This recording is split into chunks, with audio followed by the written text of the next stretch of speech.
Good late afternoon, early evening to Pompey fans everywhere. It's Monday, the 24th of March. In the news today, a new face that we may be getting to know on Saturday, and a young star, Pompey star, who looks as though he might go all the way. Pompey Sound. Update. The latest from Fratton Park. On the hour, every hour. Fueled by Piglet's Pantry. Click pigletspantry.co.uk to get your fill. John Mousinho is confirming that Alexander Milosevic is in contention for a place against Blackburn. He says this about the recent arrival: "I felt we were short on centre-backs, so we needed to explore the options. I didn't want to take Alexander for the sake of it, but we very quickly whittled the list down to the best 4 or 5, and Alexander was at the top of the list. He's played this season, but a different season in Sweden, which finished in November.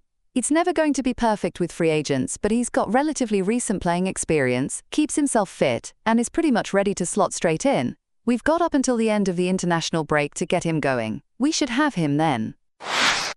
So, who is Alexander Milosevic? A man we may be cheering on as one of our own as early as 3 o'clock the coming Saturday afternoon. Alexander Milosevic's journey in football began far from the bright lights of professional stadiums. Born in 1992 to a Serbian father and Swedish-Finnish mother, he cut his teeth at local clubs Risne IF and Vasalunds IF. Initially a striker, Milosevic found his true calling when he moved to centre-back at age 17, where his natural defensive instinct shone through.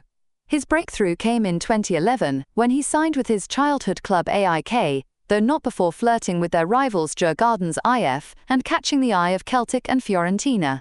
Fate smiled on the young defender when an injury to Per Karlsson thrust him into the starting lineup. He made quite the first impression, earning man of the match honours despite taking a kung fu kick to the head from Mjällby's Peter Gitzelov. As his reputation grew, so did interest from major clubs. Liverpool, Arsenal, Spurs, and several Dutch teams came calling, but Milosevic stayed put at AIK initially. His career later took him across Europe, including stints with Besiktas in Turkey, and both Hannover 96 and Darmstadt 98 in Germany.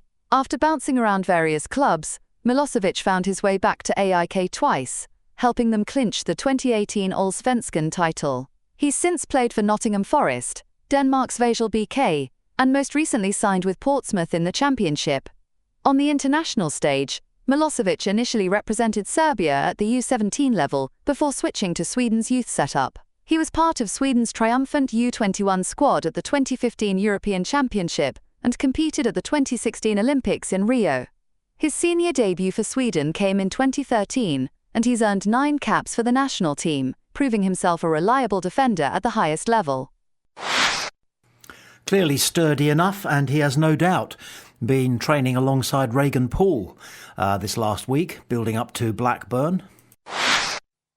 Terry Devlin came off the bench to help a young Northern Ireland side hold Euro 2024 quarter-finalists Switzerland to a 1-1 draw. He nearly made an instant impact, almost setting up Paddy McNair for a winner with his first touch, and put in a solid shift during his 15-minute cameo. "It's every kid's dream to play for their country," Devlin reflected after making his debut at right-back. "Getting into this squad isn't easy. I'm competing with quality players like Connor Bradley and Try Hume for the same position. I just need to keep my head down and work hard." Unlike many young players who rush to England or Scotland, Devlin cut his teeth in the Irish Premiership. Starting at Dungannon Swifts, where he debuted at just 15, he moved to Glentoran before landing at Portsmouth in 2023. His versatility has quickly won over Pompey fans, and Devlin believes his patient approach paid off. "Looking back, if I'd gone to England at 16, I probably wouldn't have made it," he said candidly. "I'm grateful for how things worked out. The Irish League shaped me as a player. It's seriously underrated as a pathway into professional football." As Northern Ireland prepare to face Sweden on Tuesday, Devlin hopes to add to his cap count. The Swiss match, which finished with an average team age of 22, shows the promising future of this young squad. "Taking on a tournament regular like Switzerland and holding our own, we could have even won it, gives us something to build on heading into World Cup qualifying," Devlin said. "We're young and still developing, but every international campaign makes us stronger." We've said it before on Pompey Sound, and hopefully we'll be saying it plenty of times in the future. it does look as though we might be building a very promising young side. You've got Devlin and you've got Paddy Lane and you've got a 19-year-old centre forward in Thomas Waddingham. You've got a young left back from Australia. You've got Hayden Matthews, who's only 20, and a few others as well. Of course, they might not make the grade, and somebody may come in for them at a price that we can't resist.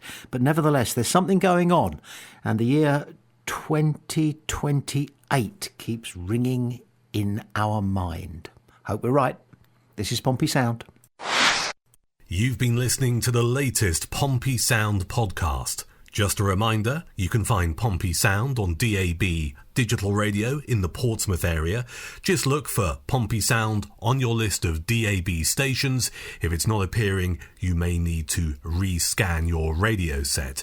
You can also listen to us online at pompeysound.com, and you can find us on your Alexa smart speaker. Just say, Alexa, open Pompey Sound, and from there on say, Alexa, play Pompey Sound.